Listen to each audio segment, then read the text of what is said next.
Warning, the following video is very long. 30 minutes long, in fact.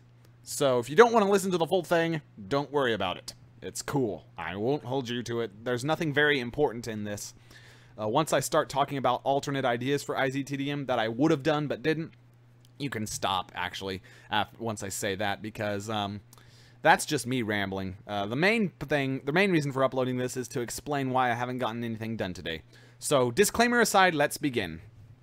Hello people, it's Stanley Orr again, and as you can probably tell, I'm a lot less energetic than I usually am.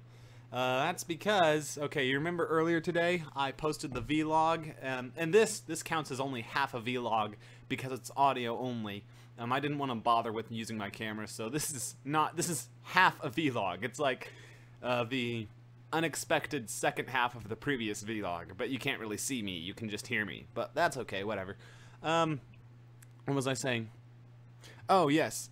So you remember my previous vlog when I said that I was going to record the Master Control Brain and GURS lines today, and how it was a lot of effort and stuff, and well, guess what happened?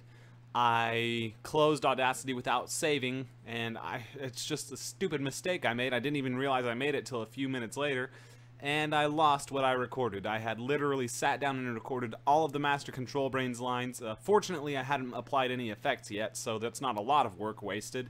But still, yeah, that was a bummer. And it really just kind of put me in a bummed out mood the rest of the day. Combined with a doctor's visit I had to do that, that involved needles. Not that I'm afraid of needles, it's just needles are never fun. So, yeah.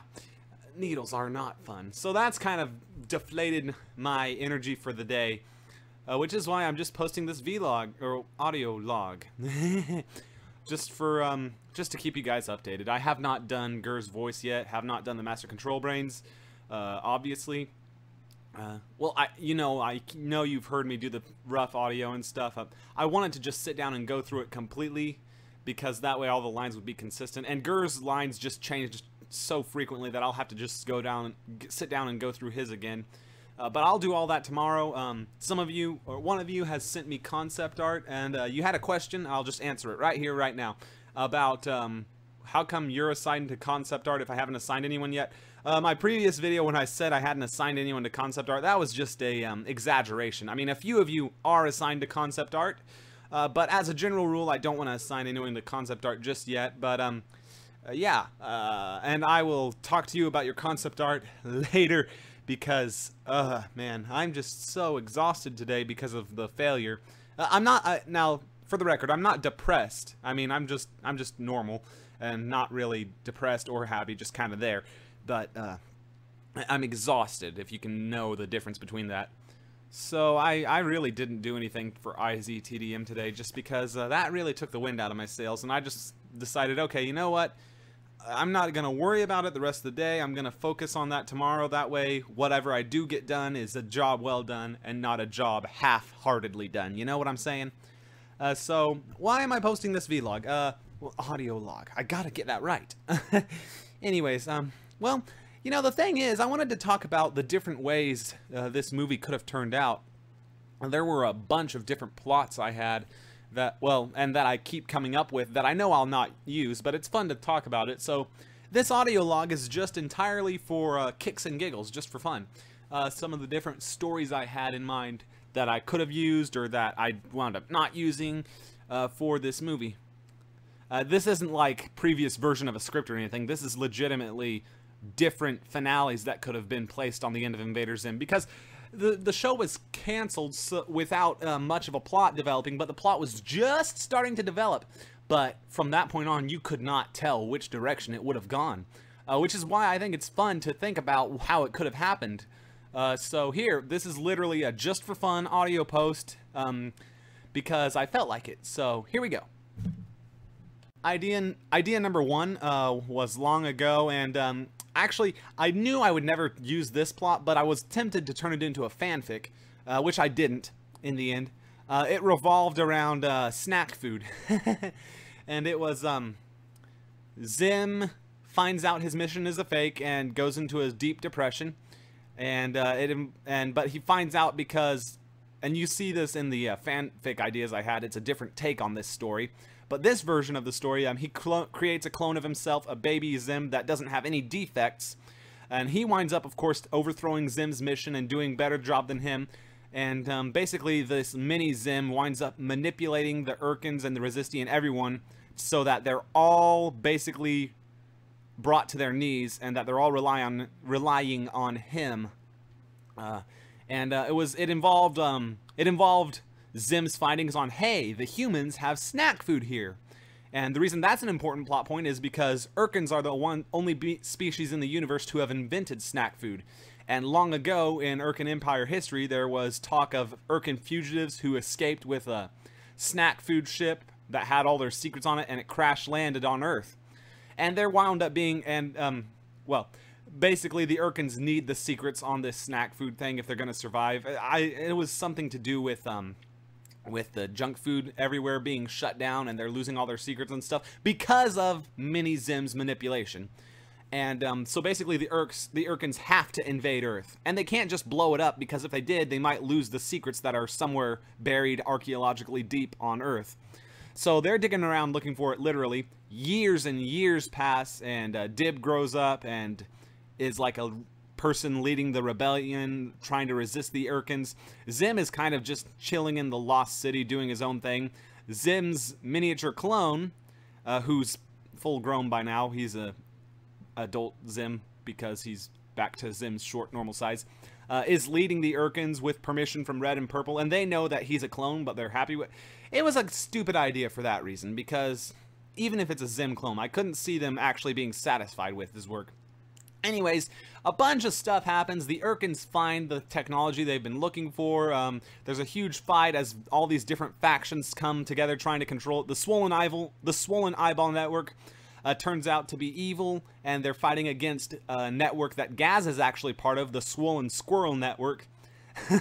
Based on that poster that's in the background of Gaz's room, if you look at Gaz Taster of Pork, there's a poster that says Swollen Squirrel Network, and it's my personal headcanon that Gaz is part of that network of spies for reasons entirely relating to video games, like she gets video game perks or something for being in there, and that's like literally the only reason she's there.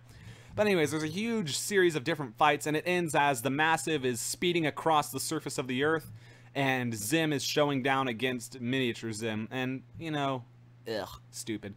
I didn't really like it, so that's why that one was scrapped. Another idea I had was, for a finale, I didn't really have this one down as much, but it basically involved the Resisti having infiltrated every level of the Urkin Empire, from food service drones to tallest advisors, all disguised as Urkins and stuff. And there'd be like this perspective flip, like more like the Invader Dib stuff was thrown around, where Zim has to go to Urk, and he's trying to find out where Dib is because he knows Dib went there. And Zim, of course, has to be disguised as well because he's a fugitive, and the Urkins would literally kill him on sight because he's basically a war criminal. And he disguises himself because even he's not that stupid, okay? But he thinks that the Urkins are all wrong for trying to kill him anyways, you know, because there's clearly a mistake here. They're all just jealous of me. So anyways, it's Dib trying to assassinate the tallest, the Resisti trying to assassinate the tallest, Zim trying to warn them, Tak trying to find a way to kill Zim, and the Mikrob trying to find a way to assassinate the tallest. And it's just all these assassination plans piling up on each other and resulting in a big, giant mess. A big, tangled up mess. And throughout the course of the story, Zim finds out that his mission was a lie, you know, and he basically decides to get revenge on the tallest himself, and he's the one that winds up doing them in the end.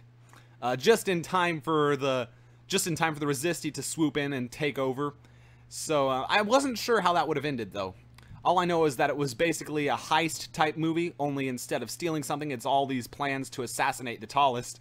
But they're so horribly convoluted, it's hilarious. I know it sounds dark. It sounds too dark for Invader Zim, which is part of the reason I didn't go that route.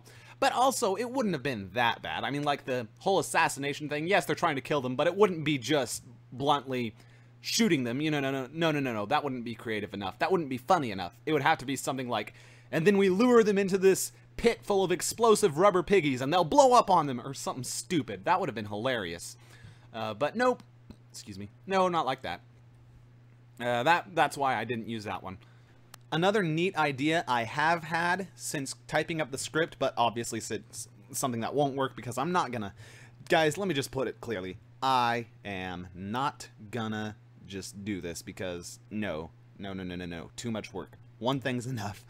But this would have been a close second, I believe. Anyways, so we open up with the Urkins trying to take over Mikrob, and instead of skipping over that battle, we actually see it happening. Urkins are invading, struggling to get it, and the Mikrob are trying hard to hold down and keep Tin prisoner. And then the question becomes, okay, why don't the Mikrob just kill Tin? And why don't the Urkins just nuke the site from orbit, basically? What's going on here? More than the fact that Tin's an invader. Because we see how the Urkins treat each other. I mean, good grief. They're cold and unfeeling. What's the deal with this whole rescue thing? Tin's pack has information on it that she's stored. And the Mikrob are trying to interrogate her and find out what's on her pack. And the Urkins are trying to rescue her so they can find out what's on her pack. She has some dirty little secret she found out on Mikrob. And the Mikrob are trying to find out how much she knows. And they're trying so hard not to let the Urkins take over their planet, obviously. But anyways, so that's going on there. The Urkins call in a rescue of Tin. They're going and trying to do that. Meanwhile, Zim feels left out. So he goes to rescue Tin. Of course, Dib is eavesdropping. He goes to Mikrob. Everyone party at Mikrob, you know? Big chaotic battle, you know. While the Urkins are trying to rescue Tin, Zim's over there causing a huge mess of everything. And it turns out that the secret Tin found out about, and this would all have been built up throughout it, was basically an eldritch abomination lives on Mikrob and is about to be unleashed by the Mikrob on the rest of the universe. And it turns out that the Mikrob are just as bad as the Urkins. They just slower at creating weaponry that would help them take over the universe. But they're not noble or trying to save the universe or anything. The Mikrob are just as bent on universal domination as the Urkins are.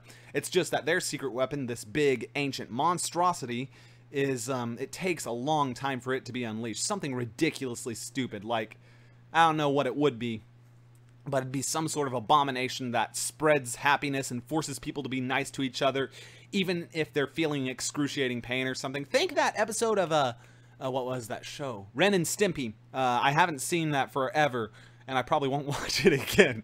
But you know that the happy joy, the happy fun helmet. Think that times a billion, like everyone in the universe. Think like the Flood from Halo, only it spreads happiness instead of outright pain. But everyone is tormented by this happiness. That's the sort of abomination this is. And the Mikrob are immune to it, because they're beings of pure energy. Well, the Resisti don't know this. They just think they're helping the Mikrob be free from the Urkins. And the Urkins don't know this. They just think the Mikrob have a secret they're trying to hide that would cripple them. And of course, Tin knows this and hopes to find a way to help the Empire use this to take over the universe, obviously.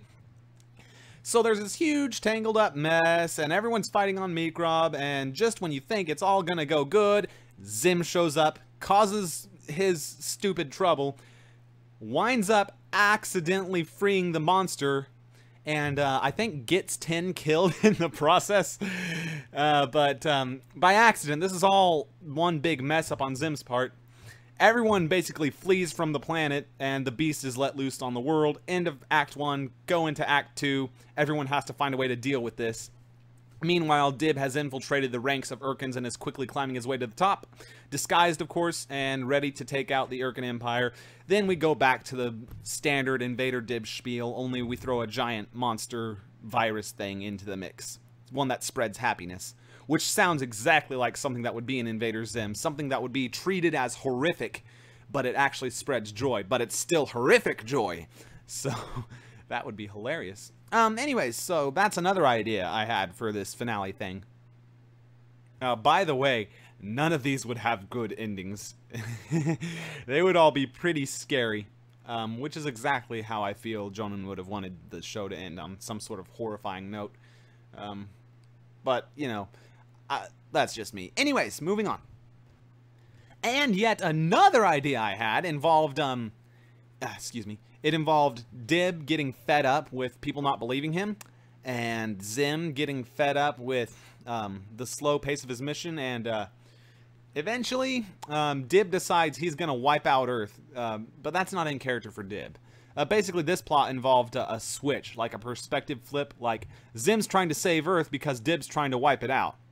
And Zim is only allowed to do that. So, while Zim's trying to save Earth, Dib's trying to take it over or wipe it out or something. But, you know, that idea is lame. I mean, well, there's no such thing as a bad idea, I guess, but really, I can't think of much I could do with that, you know? So that's why no. I do remember for a fact that Jonan wanted Dib to be going out to space more and more. Excuse me. Going out to space more and more frequently as the show progressed. So I think that a prerequisite, basically, for the finale would, it would have to involve Dib going to space somehow. I couldn't see it not doing that, you know? But at the same time, that's a vague thing, and you could have a ton of stuff happening with that. One of the ideas I had that would basically be a divergent point for this movie, there was plenty of points. Actually, let me talk about those real quick, since they are the last batch I have, really. There are plenty of points throughout this movie that could have gone differently and still made it awesome, but I chose the route I chose because I thought it made the most sense. But that's a very subjective thing to say. So these are alternate ways IZTDM could have gone. Spoilers ahead, by the way. If you don't want the movie spoiled, just stop right now. That's all I can tell you. And you're seriously going to have self-control for yourself. You're seriously going to have to control yourself and not spoil the movie if you don't want it spoiled. But there are some of you who have read the script through all the way and know what it's like, and that would be people specifically who are on the cast and crew. And if you already know how it ends, whatever, we can talk about it openly. But for those of you who don't, again, final warning, please stop the video right now. You do not want it spoiled for you. It's just, I love the ending I gave it, and a good magician never reveals his secrets type feel thing. I just don't want it ruined for you, that's all. I want you to enjoy it. I want you to be surprised with every twist and turn that happens in the story. So, and by me telling you what doesn't happen, well, then that kind of makes the story more predictable, you know. So, here are a few ideas I had for how the story could have gone. Again, you were warned. Here we go. First of all, the very first point that could have diverged that didn't was Smoots dying when Zim found her. When she crashes on Earth, she lives just long enough to give Zim information, and then he has her killed. Off-screen, in a vague, disturbingly hilarious way. That could have served her... That wouldn't have served her point, actually, as a Mary Sue parody, because she couldn't have done much stuff to be insulting to the whole Mary Sue idea, or the whole idea... Well, my insertion of Smoots was not simply because of Mary Sue's. No. It was also making fun of romance in general in movies. I mean, God, anymore it feels so forced. I mean, there's like... It's a big growth in the movie's plot. Like, you see the couple falling in love, and it takes up and it sucks the energy out of the movie, and it makes it so predictable. And I don't like that, personally. I'm not a fan. I am not a fan of romance in movies, and it has to be done really well for me to be okay with it. But for the most part, I am not a fan. So Smoots was there to make fun of that, and I feel like I couldn't mock it enough. I couldn't make fun of it enough if she died early on. And that's why I have her death be at the end of the movie when she implodes in the Resistance flagship. Basically, the escape pods get jammed, and her and the entire Resistance implode. But she's not on the Resistance side. She was captured by the Resistance. She was captured by them. She's the one who slammed her fist through the escape pod, through the Shrinky self-destruct. And the escape pods all get jammed because of damage the ship had taken earlier. And Smoots and everyone is trapped as the ship implodes. And that is hilarious. I love that death. So for the sake of putting up with Smoots for the rest of the movie, that's what happened there. What else? Well, there was another point where the film could have diverged. Oh, here. Later on, when Zim flies to Urk and Dib's following him in Tak's ship, Dib could have not been seen by Zim right off the bat. Dib could have been very stealthy and quiet for several more scenes, just kind of trailing him and trying not to be seen. But then Tak shows up in Scooge's ship and starts attacking Zim's ship. And Dib doesn't, she doesn't see Dib in her ship just yet. He's like hiding behind a meteor or something. And Dib has this internal debate of, well, do I rescue Zim? Because I hate him. He's my arch enemy. But if I don't rescue him, I won't be able to follow him to Urk because the location, I don't know where that is. And then Dib's ship wakes up. The tack ship that Dib's in, and it has Dib's personality. I know in the episode it deleted it, but I thought that was hilarious if it just came back for no reason whatsoever, and it basically has a short conversation with Dib, and then flies in there to rescue Zim because they won't be able to find Urk without him. And it basically is, it's basically correctly Dib now, except it's come to accept the fact that Dib and it are two separate things. And it's just kept its mouth shut because it hasn't had anything to say up until that point. But anyways, so Dib goes in there and flies around and saves Zim. But in the process, Tack's ship wakes up and falls under Tack's control again. Her personality comes in because Tack sends Mimi out, and Mimi grabs onto the ship and does some sort of virus thing and inserts Tack's personality. Dib, of course, is ejected into space. Zim is forced to rescue him because Zim feels that Dib has information on what's going on here. Dib makes up a big fat lie so that Zim will keep him and Gaz safe. Not that Gaz needs much rescuing, but, you know, don't want to be lost in space. Then her video games would run out. So anyways, Tack gets her ship back. Doesn't need Skooge anymore. Sends him flying off into space. I don't know what happens to him afterwards. Maybe he dies. He isn't seen again for the rest of the movie. And then that's how the trip to Urk is resolved. And basically the only difference from then out is... oh, yeah. Well, no. Then throughout the movie, Dib would have been reading some of the files that were sent to him from Dib's ship. Just as Tack's personality was taken over, the Dib ship sent as much data to Dib's laptop as it could to hopefully be like, hey, use as much as you can. I'm sorry I can't help you anymore, but here, take all this data. Use it well. Don't let me die in vain. Here, you know, that type of idea.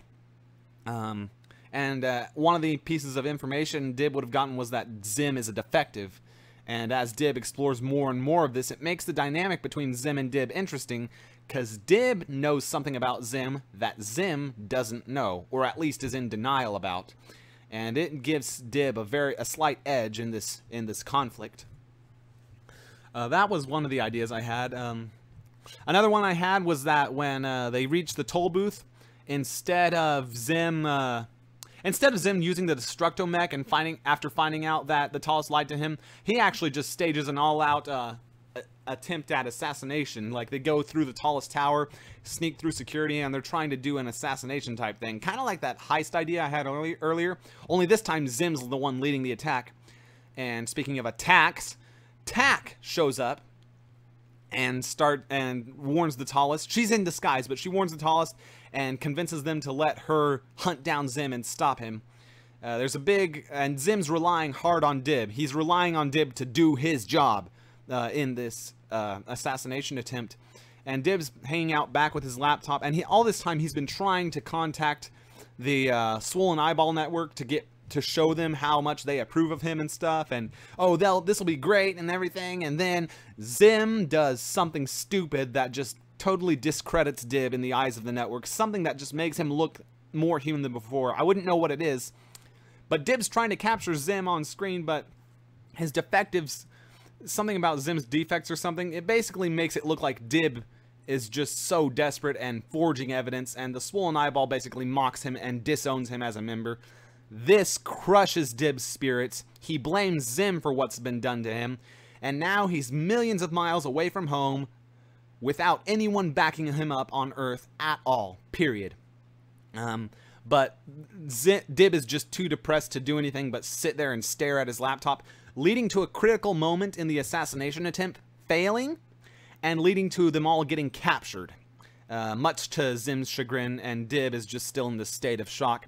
And that's how the roles get reversed. Now it's Dib who's considered a defective, kind of, in the eyes of his friends, the Swollen Eyeball Network. And it's Zim doesn't know he's a defective yet, but that'll come up close. And it just adds another layer of parallels between Zim and Dib. The reason I didn't use this is because the sequence would have taken too much time. The movie is going to be almost 3 hours long as is. Not completely, almost. I think it's like 2.5, actually. Whoa, that's really long. I don't want to add any more to it than necessary. So I cut that sequence and decided not to write it. But that one was another point where it could have diverged and been more like Invader Dib. What else? Oh, yeah, also during this other idea I had, the Resisti would have been contacting Dib throughout the entire movie. Dib would have been in contact with the Resisti, ready to infiltrate the Urkins and stuff, and under their orders. And then when the swollen eyeballs betray him, kind of, then Dib really sides with the Resisti, like, these guys are the ones I'm going with now. And that would make Dib even more loyal to the Resisti than before. And Zim doesn't know he's in contact with the Resisti. Obviously, he's keeping it secret from Zim. And this keeps coming back as Dib tries harder and harder to impress them because he's sick of being pushed around and stuff. And in this version, in the end, it comes down to the tallest get destroyed, again, just like the normal version of the movie. But the Urkins all blame Zim, rightfully so, because it's Zim's fault. And the Resisti barely escaped their self-destructing fleet, but somehow Smoots doesn't, of course, but she made it look like they didn't realize Zim put that spy there. In their eyes, that's what Smoots was, a spy sent to implode their ship. And the Resisti blames Zim for that. So the Urkins blame Zim for their problems. The Resisti blames Zim for their problems. Dib blames Zim for his problems. Tak, of course, blames Zim for his problems. And as the Massive is plummeting to Urk, slowly blowing the planet up, everyone attacks Zim. Everyone just piles on and goes after Zim. And there's this huge fight as Zim scrambles to escape all this chaos he's wreaked. And basically the planet explodes, and it ends with Zim stranded on the moon with a select few main characters. Those are the only ones that survived, which would be Tak, Dib, the main characters from the Resisti, and like maybe a few Urkins, maybe the Urkin invaders. And they're all ready to attack Zim, and I'm not sure how it would have gone after that. Something would have happened to resolve the story after that. But the idea basically being that they're all stranded on Urk's moon, and it's Zim's fault, and Zim's stuck there with everyone who hates him. And that's how that would have ended. But I didn't do that. It was too... I felt like it was too complicated. And it wasn't... I would have had to go out of my way to write more of that, and I didn't feel like it. Laziness, hooray! One other place, why not? One other place where the story could have diverged. When Zim was fighting the Master Control Brain underground, and he slammed his pack onto it and stuff, I would have had it to where instead of driving the Master Control Brain insane, Zim's personality overrides the Master Control Brains, and of course Zim stays attached to the Master Control Brain. Zim becomes the hive mind, okay? Zim is now officially the most dangerous he's ever been, and it's up to Dib to stop him. Because Zim betrays Dib right off the bat. You know, once Zim doesn't need him anymore, okay, you're dead, Dib, okay? So Dib goes into hiding. The Resisti arrive, and because they hacked into the Master Control Brain as was, but not with Zim's personality, the Urkins are allowed to attack the Master Control Brain. So the Resisti basically crash land on Urk, and now the Urkins and the Resisti and Dib, well, not the Urkins, of course, the Defectives, because they aren't under the Master Control Brain's control, and the Resisti and Dib and Gaz, they're all hiding. They've basically gone underground while the hive mind starts hunting for them. And the rest of the movie is basically this whole resistance thing where the Defectives have to team up with the Resisti, and Dib is their leader, and they're trying to stop the Zim Control Brain. And the Mikrob are there too. The Mikrob have become part of the Resisti in this version. And the whole thing would have basically been like that. I don't know how it would have ended. I think with Dib destroying Zim, but at a huge cost, or maybe I don't know. I'm not sure. Somehow, of course, like usual, somehow everyone has to get the short end of the stick. Somehow everyone has to lose in a comical, hilarious way, but at the same time it has to resolve. So that was one idea I had, and I might, I don't know, make a fanfic of it if I felt like it. And maybe I won't, because I don't want to. It doesn't matter. Anyways, that was another idea I had.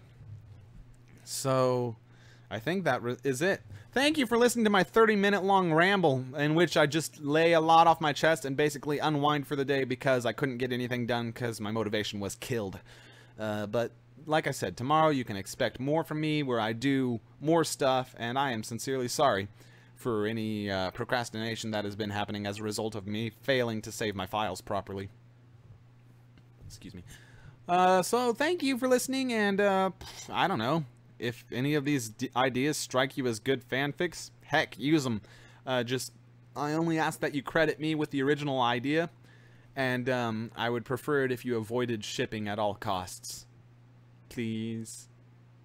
But anyways, that's neither here nor there. Use it as fanfic if you want, and if you don't want, whatever. It's no big deal. That's it. Bye.